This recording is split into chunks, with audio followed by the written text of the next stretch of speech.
President Trump signed the National Defense Authorization Act on December 14th. Implementing the act is expected to cost $700 million, including increased spending on missile defense plans. The act also authorizes the possibility of mutual visits by Navy vessels between Taiwan and the U.S. What is the significance of these provisions? Under the terms of the new law, the U.S. can invite Taiwan military forces to participate in military maneuvers such as the Red Flag exercises. Why would President Trump sign this provocative bill just after his visit to China several weeks ago? Recently, a video went viral. Li Keqiang said in Washington that the day of the arrival of American warships in Kaohsiung would be the day that China would reunify with Taiwan by force, because the arrival of warships from the U.S. would activate China's anti-secession law's Article 8. Foreign Ministry spokesman Lu Kang said the NDAA violated the One China principle and the 3 Sino-US joint communiques seriously, and China has made solemn representations to the U.S. government. How will the United States respond to China's firm opposition to the possibility of U.S. ships docking in Taiwan? According to Singapore's Union Morning paper, on December 13th, Chinese President Xi Jinping visited the 71st Group Army, which belongs to the eastern war zone of the PLA, directed towards the East China Sea and Taiwan. As his first visit to an army since the 19th National Congress of the CPC, what's the significance? Uncertainty is looming over the Taiwan Strait again after the U.S. President Donald Trump signed the National Defense Authorization Act on December the 12th. The bill includes a provision that makes it possible U.S. naval visits to Taiwan. China is fuming and warns that the U.S. legislation represents a provocation against China's sovereignty and national unity and will be met with severe consequences. Why did Trump sign the controversial bill? What is the biggest risk factor in the Taiwan Strait? And with some mentioning war, what provocations are likely to threaten the status quo? To answer these questions and more, I'm happy to be joined in the studio by Teng Jianquan, Director of the Center of Arms Control at China Institute of International Studies, and Anna Tangen, CGTN commentator. We shall also speak to Professor Zhu Chenghu from the PLA National Defense University, and Gregory Inian Zhang, our Taiwan Affairs commentator, via telephone. That's our topic. This is Dialogue. I'm Yang Rui.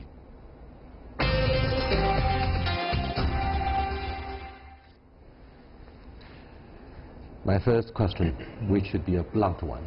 Yeah. Do you think a war is imminent? No, I don't think this is actually a game played by the U.S. administration, especially in recent years. We have witnessed the escalation of relations between Taiwan and the United States. Years ago, the Parliament, the Congress of the United States also adopted a so-called act to increase the ranking of the officials and the active officers to Taiwan. So this is continuation to manipulate the situation for bargaining any benefit from mainland. Well, you sound like a diplomat. What do you think? I think it increases the uncertainty with a president who already has caused a tremendous amount of confusion, and this uncertainty could be a flashpoint if he overestimates what he can do. I mean, confidence, overconfidence is the issue here. Donald Trump is trying to send a very strong message to China. It could lead to a trade war, and eventually it could lead to an outbreak of not war, but a military incident. In their review and the reassessment of the U.S.-China relationship, particularly the traditional policy of engagement since the opening door in the early 1970s, do you think Taiwan has always been used as a major tool in the box to let China feel uncomfortable, to let us know that, look, your assertiveness, quote-unquote, should be restricted somehow in the blue waters? Yeah, you're right. Taiwan issue has been very sensitive in the relations between China and the United States. But in recent years, we have witnessed the declining weight of Taiwan in the relations. And Taiwan might be a flashing point for the two countries, but so far I don't think any power, any country could give any significant impact on the stability, across Taiwan Strait, because China's military, has been well prepared. China adopted a so-called strategic guideline from early 1990s to wage war, to prepare war in the southeast coast of China, which means to be prepared quite well to defend the country, to maintain the integrity of the country. Taiwan has always been the most important core issue in our bilateral relationship since perhaps the Carter administration. The Taiwan Relations Act was authorized by the U.S. Congress right after the normalization of the ties on January the 1st, 1979, during the Carter administration. Why did President Trump continue to use Taiwan as a bargaining chip, given the sensitivity of the issue?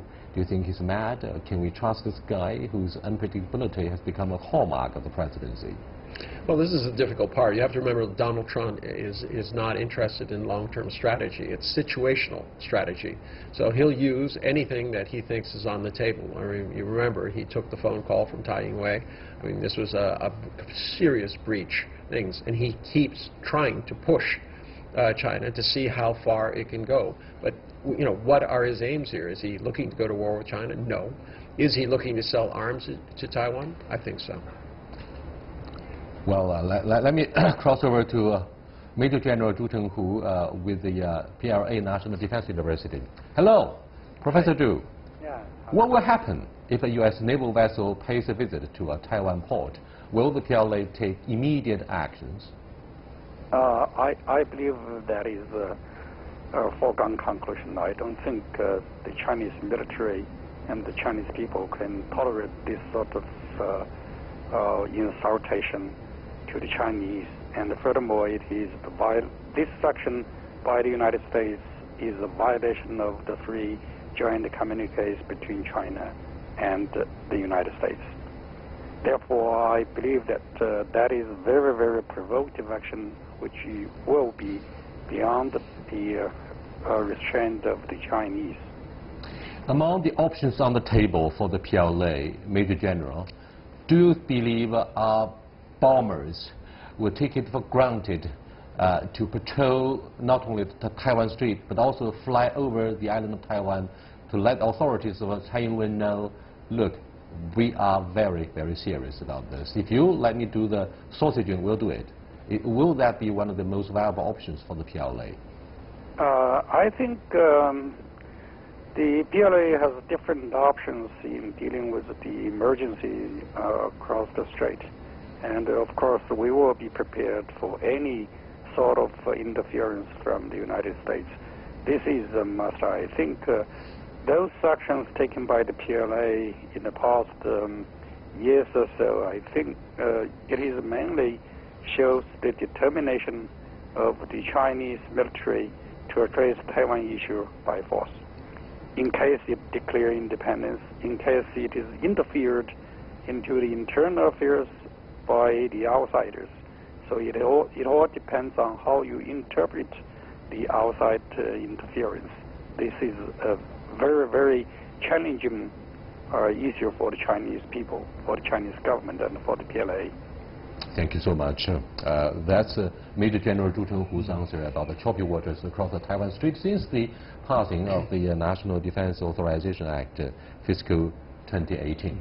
And let me ask you one follow-up question concerning the options on the table for the PLA. Do you think there would no longer be a central line across the Taiwan Strait? Because we used to have this one. Of course. No one should cross this. The Taiwan vessel or the mainland should be very careful about abiding by the invisible regulation and the rule of the game. What do you think of that prospect? Yeah, this is actually a balance of power in across Taiwan Strait. Actually, the balance of power has been changed in recent years. I don't think the forces in Taiwan can do anything by facing such a strong military power, from mainland. And I'm sure the military, from its preparation and from its doctrine, we can see that the PLA has been well prepared, at least in recent 20 years. This is actually a very good condition for us today to talk about the peace and stability and integrity of the country. Let me cross over to Gregory Inland, our Taiwan Affairs commentator. Hello, Gregory. During a meeting with a high-ranking U.S. official in Taiwan on the 11th of December, Tsai, leader of Taiwan, said Taiwan can contribute to the U.S. plan of a free and open Indo-Pacific, a concept raised by Donald Trump during his visit to India in November. What's your take on Tsai's moves? Well, I would say to Tsai herself, she's trying everything possible to please the U.S. president in charge at this point. So when Donald Trump mentioned this Indo-Pacific concept, she'll accept it quickly. So this is just a lip service, I do believe, because I don't think by supporting verbally the U.S. policy extending its Asian Pacific concept to Indo-Pacific would earn the trust or the support of the United States at all. So this, I think this is a gesture made by Tsai. I don't take it seriously. I don't think it would work to really benefit Taiwan at long last at all.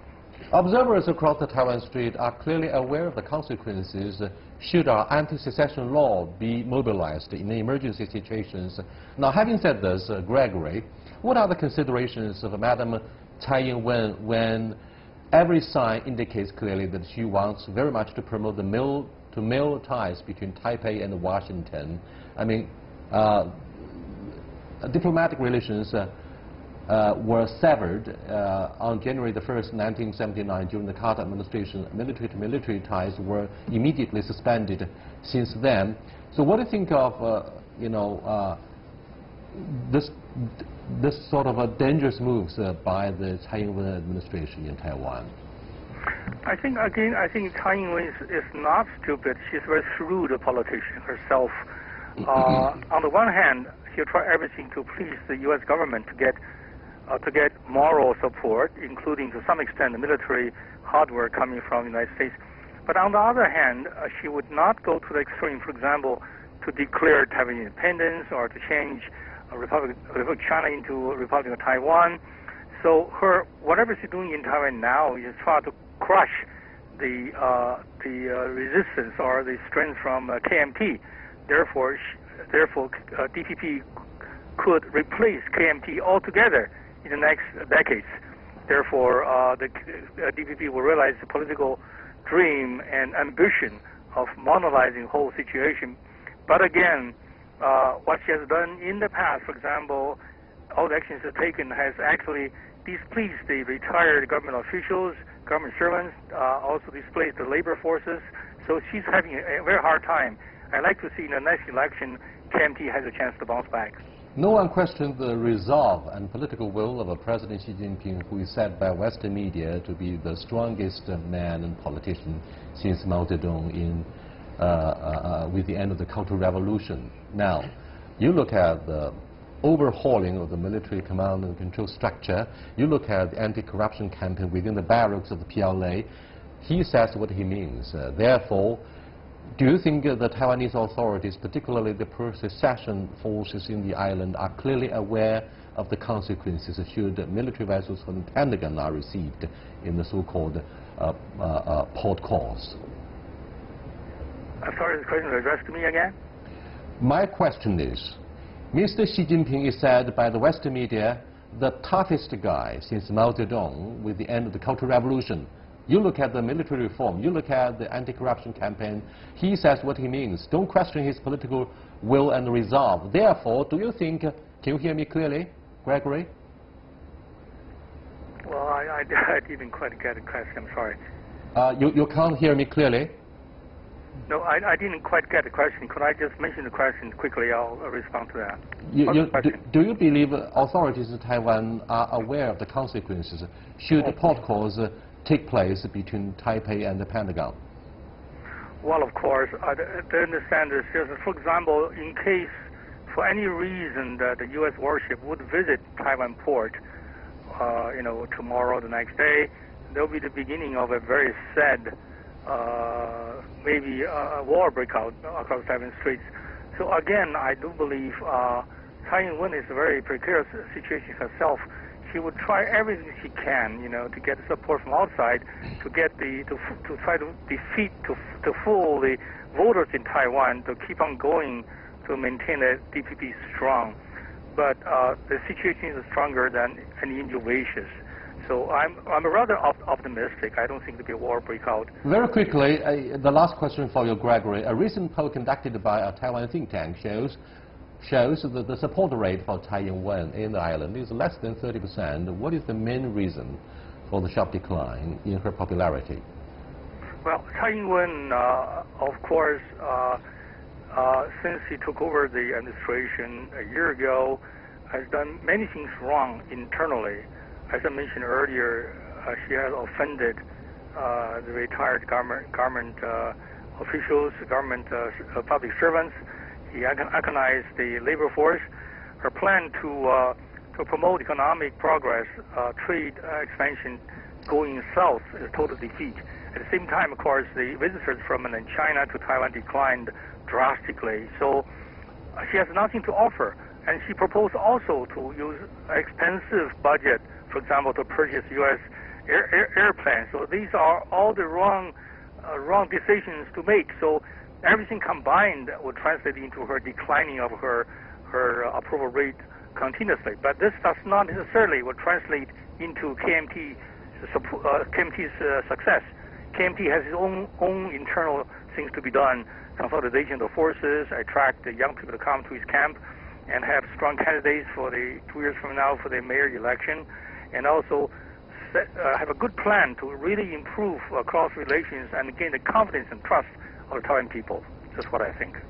Thank you so much, Gregory, for your insightful analysis on the latest situation concerning the Authorization Act. Thank you so much. That is Gregory.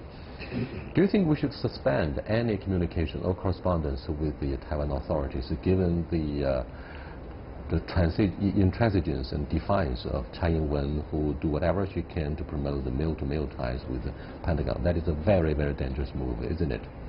Yeah, I think the suspension of such activities will give some impact on the governance of Madam Tsai, but I don't think can completely change her mind to go independence. This is actually a driving force for DPP, for Tsai Ing-wen and for her followers. So I think this is a very complicated situation we are facing now. Anna, do you think it is a part of Tsai Ing-wen's strategy and political skills to divert public attention from domestic agenda of the island to the alleged external threats from the mainland by strengthening male-to-male ties with the Pentagon, for example, the port calls?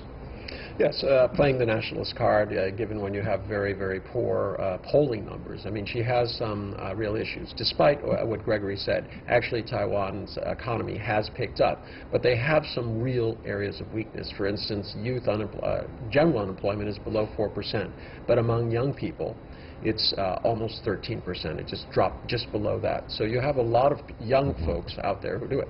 Now, one of the things that we should be very clear about is that China has a constitution. In that constitution, Article 8 says there shall be no succession and that the authorities must act if Taiwan tries to go independent.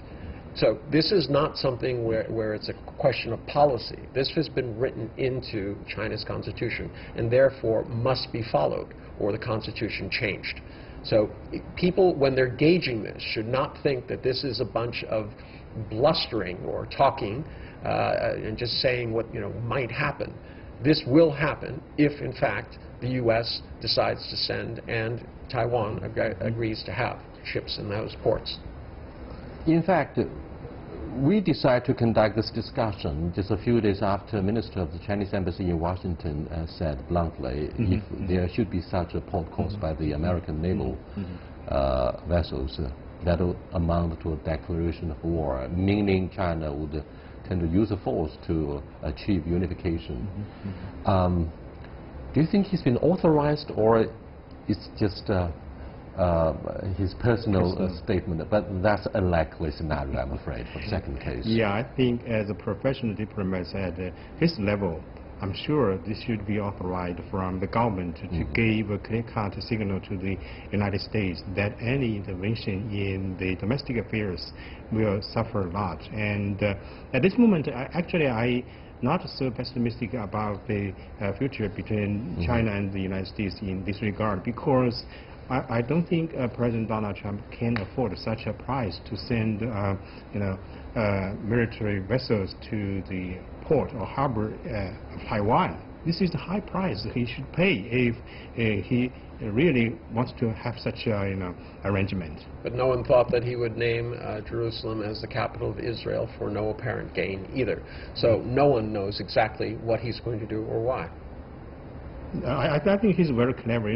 Before the election, or just during the election campaign, he said he should impose the 45% tariff on the products imported to the United States. But after he took office, he didn't do that. And Section 301, Section 301 to punish the Chinese economy. I don't think it's as clear anymore that he's But he has taken away through a hefty contract worth of $250 billion after the short visit, after being treated in what we call official plus state visit. I mean, this is just magnificent and unprecedented to show China's hospitality. But this guy, can we trust him? Yeah, I think this is actually. You think we can trust him? This is the business politician of the United States. Sometime, he always has got a policy, trade or profit-oriented or result-oriented policy toward other countries, and don't care about other countries, feeling. This is really a short-sighted, policy. Feelings is such a weak word in it's nothing to do with politics. feelings. It has to do with over $2 trillion worth of exports that the U.S. needs to maintain its economy. This is a very, very serious move. You're seeing military and trade being mixed in the same barrel. And he's intent. As I said before, the only reason I can think of that he's pushing this Taiwan thing is to bolster this idea that he can put together an encirclement campaign between Japan, India, the U.S. and Australia, and that somehow Taiwan will participate in that. Now, what will Taiwan need to participate? They'll need more arms, more heavy cruisers. This is just a way of selling more guns and butter. I mean, right now he has one of the largest budgets out there, $700 billion for the current defense fund. 1/10 of that is going to be going to current wars, and yet he's buying more ships, more troops, more guns, more missiles than any time before. We don't have any clear idea about the current relationship, working relationship between the Pentagon and the White House. American generals tend to have a bad temper. They don't give shit about, sorry for saying so, about the new leadership in the White House.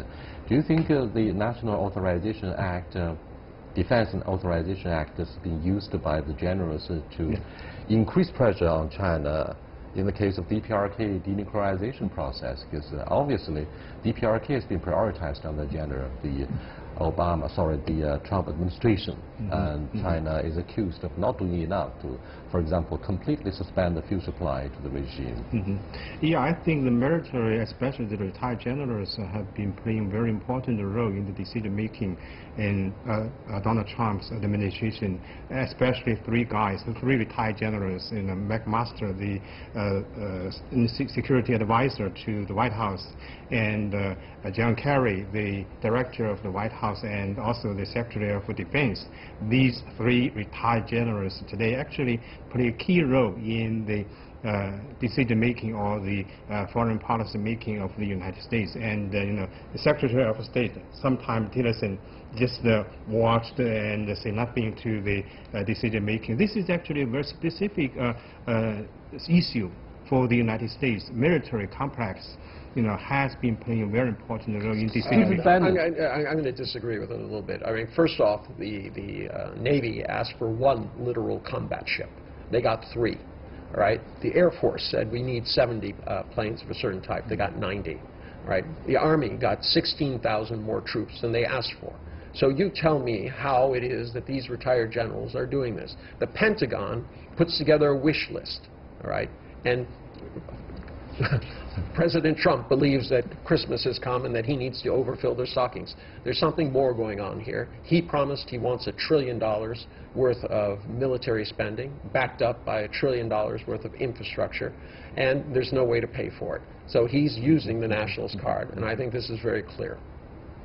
Yeah, I think that sometimes if you look at the history of the American politics, you can see the relevant departments or agencies in the administration played various roles. Sometimes, this Department of State, was the key player, and sometimes the State of Defense, the Department of Defense played the key role. So it's very specific, a time for Donald Trump to adopt so many, retired generals in his administration. This is a very influential, team for Donald Trump to go ahead in foreign policy.